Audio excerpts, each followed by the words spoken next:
오늘 함께 볼 하나님의 말씀은 빌립보서 4장 11절에서 13절까지 말씀입니다.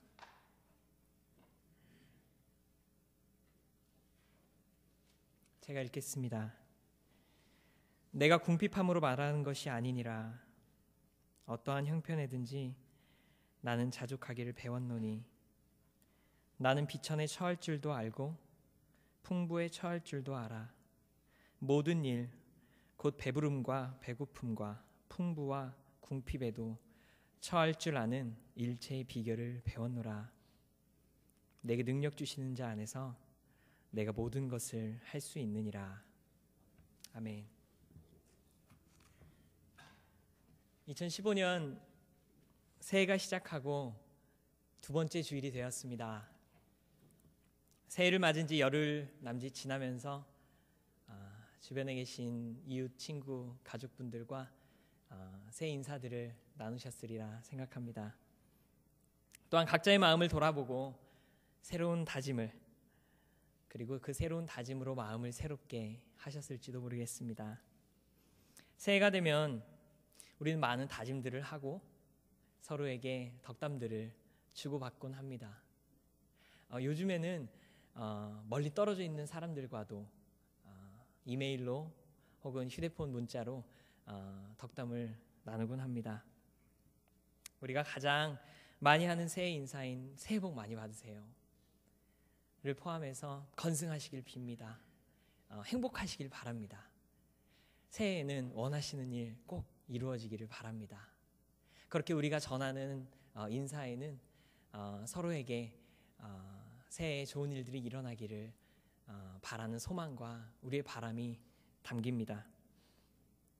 이와 같은 소망과 바람들을 전하고 또 받으면서 행복한 게 무엇인지, 우리가 서로에게 빌어주는 그 성공한 삶이 어떤 것인지를 다시 생각하게 됩니다.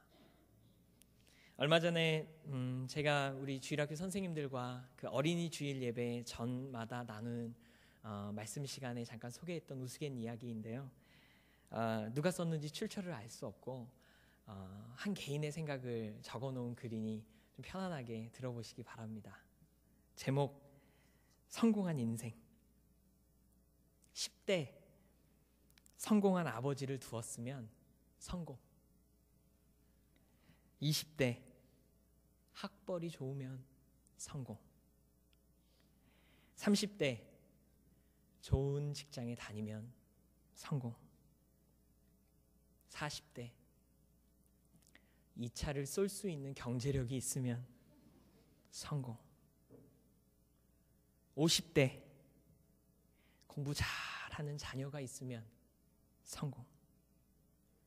60대 아직도 돈을 벌고 있으면 성공. 70대 건강하면 성공. 80대 본처가 혹은 남편이 아직 남아 밥도 차려주면 성공. 90대 전화 오는 사람이 있으면 성공. 100세 아침에 눈 뜨면 성공. 웃음이 나오다가도 한편으로 아쉬움이 남는 글입니다. 우리의 삶을, 그리고 서로에게 그토록 바라주었던 행복을 단 몇 사람만 누릴 수 있는 것으로 만들어버리는 아쉬움입니다. 이른 아침부터 늦게까지 발에 땀이 나도록 뛰어다니고 허리 한번 펴고 하늘 볼 새 없이 수고하는 수많은 이들의 삶을 얄팍한 기준으로 함부로 서열화하고 겉으로 드러난 수치만으로 계량화하는 아쉬움입니다. 그러나 한편으로는 이 차를 쏠 수 있는 경제력을 나도 한번 소유하고픈 소소한 소망이, 지금 함께 있는 내 배우자와 80대에도 서로를 바라보고 밥상을 대하고픈 바람이 연약하고 유한한 우리 인생에 자리 잡고 있음은 부인할 수 없습니다. 하나님을 믿고 영원에 잇대어 하늘을 소망하는 우리가 정작 밟고 있는 땅은 하나님의 법과는 거리가 먼 세속의 도시이기 때문에 양쪽에 속한 것 같고 또 어떻게 보면 그 어느 곳에도 속하지 않은 것 같은 우리의 딜레마입니다. 그렇게 이 땅을 밟고 이 땅의 일원으로 이 땅의 법칙과 이치에 따라 살다가 보면 나도 모르게 어느 순간인가 세상이 말하는 성공과 번영의 가치를 내 마음의 중심에 담게 되는 경우가 있습니다. 그리고 그렇게 모두가 바라는 성공과 부가 내 삶의 중요한 가치로 자리 잡게 될 때에 우리는 부족의 영을 만나게 됩니다. 부족의 영이라는 말은 제가 그냥 만든 말입니다. 원래 있는 말은 아니고요. 앞서 소개해드린 성공한 인생의 조건들처럼 결국 이 세상의 극소수의 사람을 제외하고는 모두가 부족함을 느끼게 되는 이 세상의 이치입니다. 10대부터 100세까지 매 세대마다 성공을 구가할 수 있는 사람은 거의 없어 보이는 이 세상적 성공의 가치 앞에 학벌은 좋았으나 재력이 되지 못하는 사람들, 그것들은 되었으나 자녀 양육이 어려워지는 분들, 그것도 다 좋았으나 건강에서, 관계에서 혹은 그 밖에 다른 어떠한 부분에서 세상적 성공의 기준에 미치지 못하는 경우에 이것이 부족하고 저것이 결핍한 인생으로 살아가게 되는 것입니다. 이에 많은 사람들은 계속해서 부족하고 없는 것에 안타까워하며 살아가고 또 지금 내 세대쯤에 성공적 세상의 기준을 갖추었다 여겨지는 소수의 사람들은 혹여나 어떤 일이 갑자기 일어나 지금 누리는 성공과 번영이 어느샌가 사라질까 노심초사하며 불안에 떠는 삶을 살아갑니다. 결국 이 땅이 주는 부족의 영, 그것은 소유의 많고 적음이나 성취의 크고 작음을 떠나 모두가 부족함에 집중하는 불행한 인생을 살게 만듭니다. 지금까지 드린 말씀에 동의 못하시는 표정으로 계신 분들이 아주 많습니다. 그리고 동의 못하시리라 생각합니다. 혹시 동의하셨다면 지금부터 조금 가슴에 찔림이 생길지도 모릅니다. 왜냐하면 지금까지 세상의 법칙에 대해서 이야기했기 때문입니다. 부족의 영이 지배하는 세상의 법칙과 다른 그리스도인들은, 주를 믿는 우리들은 부족의 영의 지배를 받지 않고 만족의 영의 지배를 받아 소유와 성취에 상관없이 풍성하고 풍부한 만족의 비밀을 누리기 때문입니다. 그래서 부족의 영의, 지금까지 이야기했던 부족의 영의 원리가 도무지 다른 세상 이야기처럼 이해가 가지 않습니다. 맞습니다. 그렇게 부족의 영에 대해 잘 제가 설명했던 저는 아직 만족의 영에 온전히 지배를 받지 못하는 때가 가끔 혹은 종종, 사실은 자주 있습니다. 그래서 새해에는 더 이상 세상의 법에 그 아래 살지 않고 하나님의 법 아래 부족에 떠는 것이 아니라 만족에 뛰는 그런 삶을 살고자 하는 소망이 있습니다. 그리고 오늘 우리는 그 만족의 영에 대한 전문가 바울을 만납니다. 잘 아시겠지만 빌립보서는 바울이 감옥에 있던 중에 쓴 편지입니다. 그래서 옥중서신이라고도 부릅니다. 바울의 삶에서 여러 번 감옥을 경험하였지만 로마에 있던 감옥에 있던 시절에 빌립보서를 썼을 것으로 추측합니다. 그리고 사도행전 28장에 의하면 바울이 있던 로마의 감옥은 우리가 생각하는 일반적인 감옥, 그 수많은 작은 셀들이, 방들이 한 건물 안에 나뉘어 감시를 받는 형식의 그런 감옥과 조금 달랐습니다. 사도행전 28장에 보니 바울은 때때로 손님을 초대하기도 하고 함께 식사를 나누기도 하고 말씀을 가르치기도 설교하기도 했던 것입니다. 공간이 우리가 생각하는 모습과 조금 달랐습니다. 하지만 그래도 감옥 아닙니까? 요즘 이등병 월급이 10만 원이 넘는다고 한국 군대 아주 좋아졌다고 하지만 다시 군대 가실 분, 재입대 할 사람 없는 것처럼 감옥이 조금 편해도 여전히 감시와 구속 아래 자유를 억압받는 곳이 감옥입니다. 게다가 바울은 단순한 투옥의 상황이 아니라 자신의 운명이 곧 결정될, 그래서 죽음이 다가올지도 모르는 그런 상황이었습니다. 그런데 그곳에서 쓴 빌립보서에 가장 많이 사용되는 단어 중에 하나가 기쁨입니다. 4장에 걸쳐 쓰여진 빌립보서에 내가 기쁘구나, 너희는 기뻐하라 라는 이야기를 16번에 걸쳐 사용합니다. 혹자는 이 책의 별명을 환희의 서신이라 부를 정도입니다. 어떻게 이럴 수가 있습니까? 만족의 영을 소유한 사람이었기 때문입니다.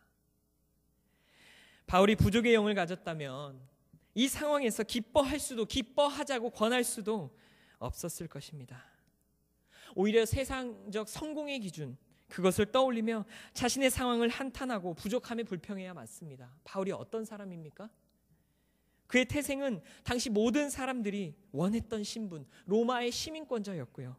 그의 학벌은 당시 최고의 학자였던 가말리엘의 문화생, 지금으로 말하면 이 시대 최고의 학교, 제가 생각하기에 최고의 학교는 해바라기 주일학교인데요.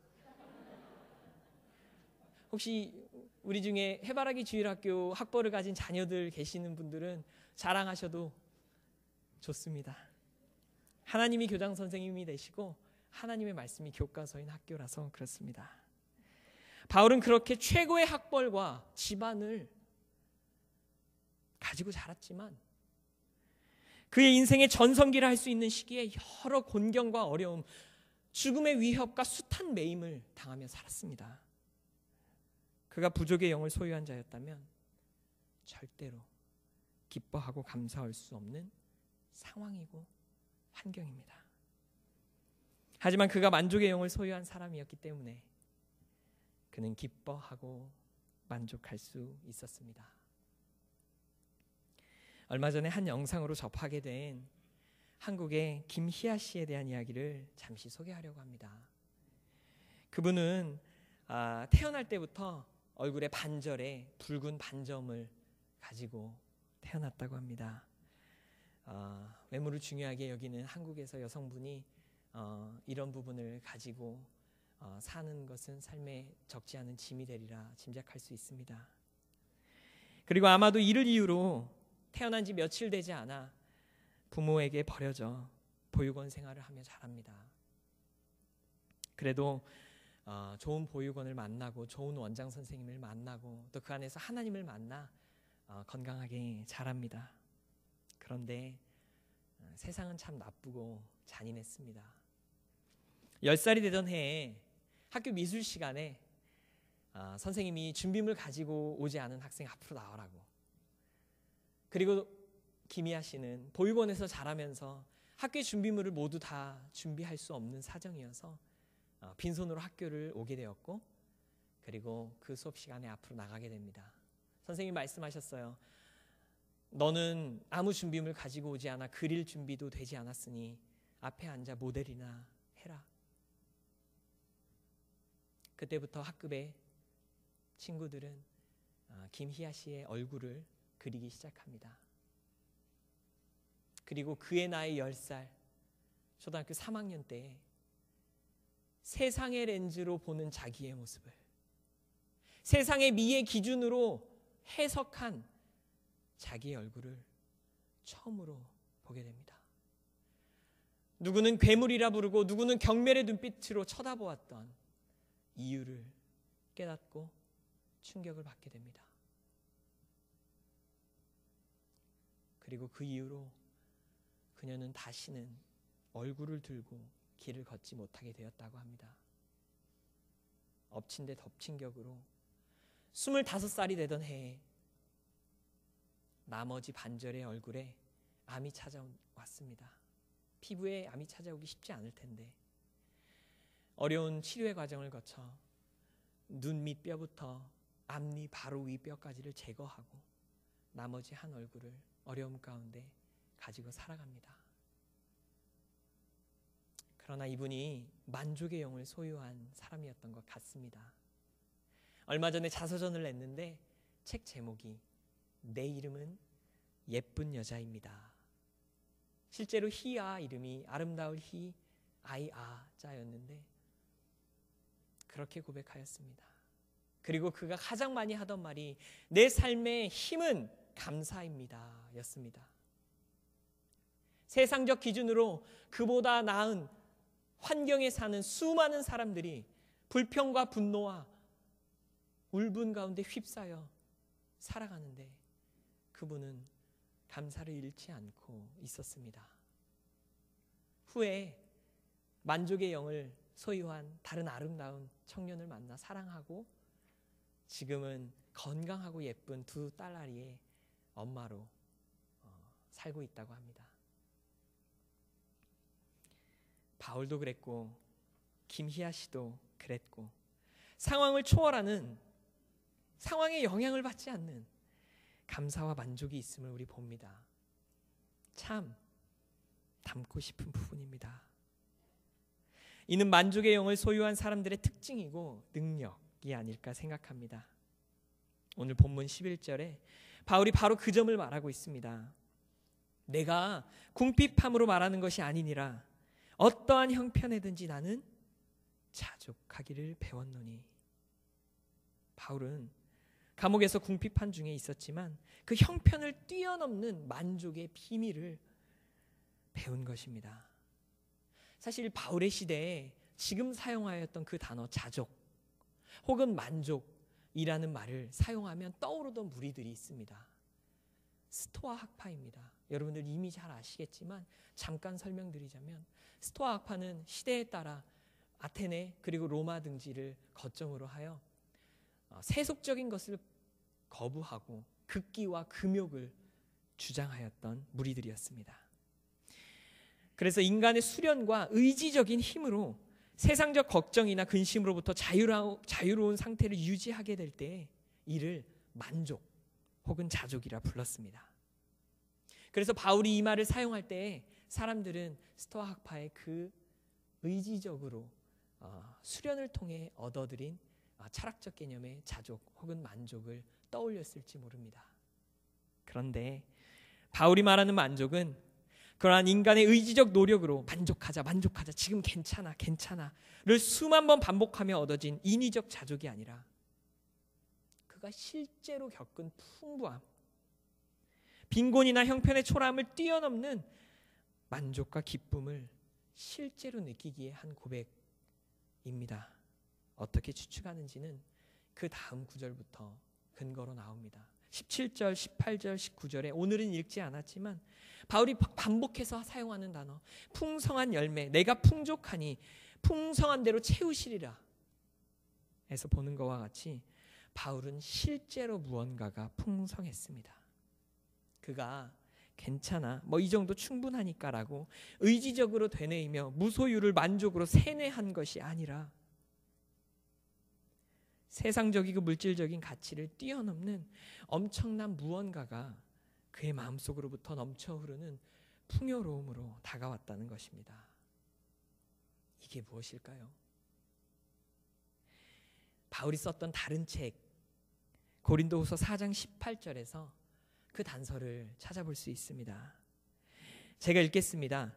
우리가 주목하는 것은 보이는 것이 아니요 보이지 않는 것이니 보이는 것은 잠깐이요 보이지 않는 것은 영원함이라. 바울은 보이지 않는 영원한 것에 주목하였습니다. 그리고 그 영원한 것의 가치를 알았습니다. 이제 조금 정리가 되는 것 같습니다. 만족의 영을 소유한 바울은 환경을 뛰어넘는 기쁨과 감사가 있었고 이러한 만족이 돌을 닦듯이 의지적으로 노력해서 얻은 철학적인 개념이기보다는 실질적인 풍요로움에서 오는 만족이라고 해석했습니다. 그리고 이 넘치는 풍성함의 비밀은 우리 고린도후서 4장 18절에서 본 것처럼 보이지 않는 영원한 것의 가치를 깨달음에 있었습니다. 결국 만족은 스토아 학파 학자들이 주장하던 것과 같이 마음먹기에 달려있는 것이 아니라 무엇이 진짜 가치인지를 깨닫는 깨달음에 달려있다는 것입니다. 결국 바울은 현재 주변 환경의 빈궁함에 낙심하기에는 그가 깨달은 영원의 하나님과의 동행이 너무 큰 기쁨이어서 그래서 실제로 마음이 풍성하고 만족되었던 것입니다. 잠깐 동안 지나갈 것들, 썩어질 이 세상의 한시적 달콤함과는 비교할 수 없는 영원하고 풍성한 영혼의 깊은 만족을 그는 깨달았고 맛보며 경험하였던 것입니다. 부족의 영을 소유한 자들에게는 절대로 이해되지도 느껴지지도 않는 풍성함과 놀라운 만족이, 만족의 영을 가진 자들에게는 보이고 느껴지고 경험되었고, 그것이 주는 기쁨과 만족이 너무 커서 세상적 소유나 성취가 혹은 남보다 하나 덜 갖고 더 가짐이 질투나 부러울 일이 아니었던 것입니다. 이것은 마치 동전의 가치를 깨닫게 되면 개수는 중요한 게 아니라는 이치와 같습니다. 무슨 얘기냐면 제가 초등학교 3학년 때 했던 잊혀지지 않는 경험인데요. 한 아이가 500원짜리 동전 2개를 손에 쥐고 있습니다. 그 아이는 제가 보기에 겨우 3살쯤 되어 보이던 어린아이였고 이제 막 수를 세는 것을 배워서 수를 세는 재미에 들린 아이였습니다. 지나가는 차를 봐도 하나, 둘, 셋, 그러나 또 잘 세지 못해서 또 다시 셋, 뭐 이렇게 막 수를 세는 재미에 들렸던 아이였습니다. 당연히 그가 가지고 있던 500원짜리 동전 2개도 하나, 둘, 세고 또 세고 있었습니다. 그 아이에게 잠시 후 어머니가 나타나 손을 내밉니다. 그 어머니의 손에는 10원짜리 동전 5개가 들려 있었습니다. 술을 좋아하는 아이와 같이 세기 시작합니다. 하나, 둘, 그리고 5개가 된 동전을 아이에게 내밉니다. 엄마가 가진 것은 5개, 너가 가진 것은 2개. 바꿀까? 희대의 사기극을 제가 목격한 겁니다. 그 아이는 자기가 가진 동전 500원짜리 2개, 즉 1000원이 어머니가 내민 동전 10원짜리 5개, 즉 50원에 20배가 됨을 꿈에도 몰랐습니다. 얼굴에 한바구음을 띠고 자신이 지금 어떤 가치를 잃는지도 모른 채, 또 3학년이 돼서 저는 그 정도 가치는 알았던 형의 바보야 안 돼 라고 마음으로 외치는 그 소리도 듣지 못하고 그 아이는 순식간에 어둠의 거리를 마칩니다. 그리고 저는 그때 깨달았습니다. 개수가 중요한 게 아니네. 부족의 영은 개수에 연연합니다. 그러나 만족의 영은 개수 너머에 있는 가치를 셈에 넣을 줄 압니다. 영혼의 가치를 셈에 넣을 수 있으면 절대로 개수에 연연하며 자신에게 주어진 그 큰 가치를 잃지 않을 것입니다. 20배 차이가 넘는데요. 다시 말해 영원한 풍요로움의 가치를 깨달은 만족의 영을 소유한 사람은 일시적이고 언제 변할지 모르는 이 세상의 한시적 달콤함과 절대 자신이 소유한 영혼의 가치를 바꾸지 않습니다. 우리는 부족의 영을 소유한 사람들입니까? 아니면 만족의 영을 소유한 사람들입니까? 우리가 그 영혼의 가치를 깨닫고 바울과 같이 환경을 초월한 만족의 영을 소유할 때 그제야 비로소 오늘 본문의 마지막 고백을 할 수 있습니다.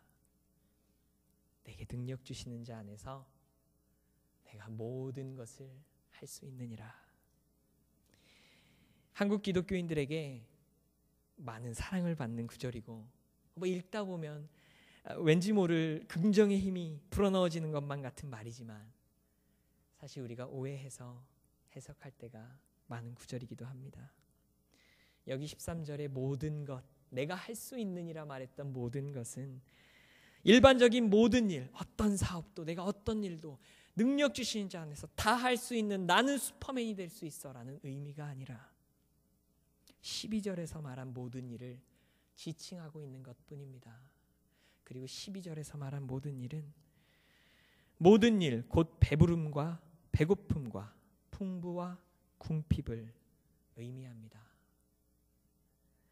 즉 내게 영원의 소망과 힘을 주시는 주님 안에서 13절의 의미는 어떠한 환경에도 내게 배고픔이 오고 배부름이 오고 풍부가 오고 궁핍이 와도 상관없이 내가 할 수 있습니다. 내가 감사할 수 있고 기뻐할 수 있고 찬양할 수 있습니다. 라는 고백입니다. 그래서 이 고백은 무언가를 성취하고 싶은 부족의 영에 휩싸인 분들이 성공의 주문처럼 외우는 말씀이 아니라 만족의 영을 소유하여 영혼의 가치를 깨달은 분들이 세상의 썩어질 가치에 나 절대 안 바꿔 라고 그 세상의 썩어질 가치에 흔들리지 않게 되는 비결을 깨달았을 때 무릎을 탁 치며 할 고백입니다. 말씀을 마칩니다. 어렸을 적부터 교회에서 제가 자라면서 찬양을 아주 좋아하고 찬양을 즐겨 부를 때 몇몇 구절들이 참 이해가 가지 않고 때로는 동의가 되지 않는 구절들이 많았습니다. 종종 있었습니다. 그 중에 하나가 내가 매일 기쁘게 그 찬양입니다. 매일 기쁜 게 일단 이상했습니다. 어떻게 매일 기쁠까? 그런데 그보다 더 심각하게 이상한 부분은 좁은 길을 걸으며 밤낮 기뻐하는 것. 길이 좁은데 환경이 상황이 좋지 않은데 어떻게 기쁠까? 이해가 가지 않았습니다. 그런데 그 찬양을 계속 따라 불러야 되는 이유가 있습니다. 답은 그 다음에 있었습니다. 주의 영이 함께함이라. 만족의 영이 함께하면 좁은 길을 걷는데 밤낮 기쁠 수가 있다는 비밀을 그 찬양이 우리에게 가르쳐주고 있었습니다. 만족의 영이 영혼의 가치를 깨닫게 해주어 바울처럼 만족하고 기뻐할 수 있는 것입니다. 우리가 어느 영을 소유하였는지 쉽게 구별하는 법이 있습니다. 부족의 영을 소유하신 분들은 제 생각입니다. 고개가 좌우로 계속 움직입니다. 누가 몇 개 가졌고 내가 몇 개 있는지 비교하고 또 비교하면서 부족의 영을 소유한 경우에 고개가 자꾸 좌우로 움직입니다. 바쁘거든요. 몇 개 더 가졌네? 만족의 영을 소유한 분들은 고개가 위아래로 움직입니다. 하나님의 영원을 사모하고 하나님께서 내게 주신 은혜를 바라보고 하나님께 감사하고 내 안에 만족하는 끄덕거림의 만족의 영을 소유한 사람들이 우리 모두가 될 때 바울처럼 그리고 그 찬양의 고백처럼 세상의 환경을 초월하고 만족의 영과 함께 내게 능력 주시는 자 안에서 내가 모든 것을 할 수 있습니다 라고 고백하는 비밀을 발견한 우리 주인들이 될 것입니다. 다 같이 기도하겠습니다.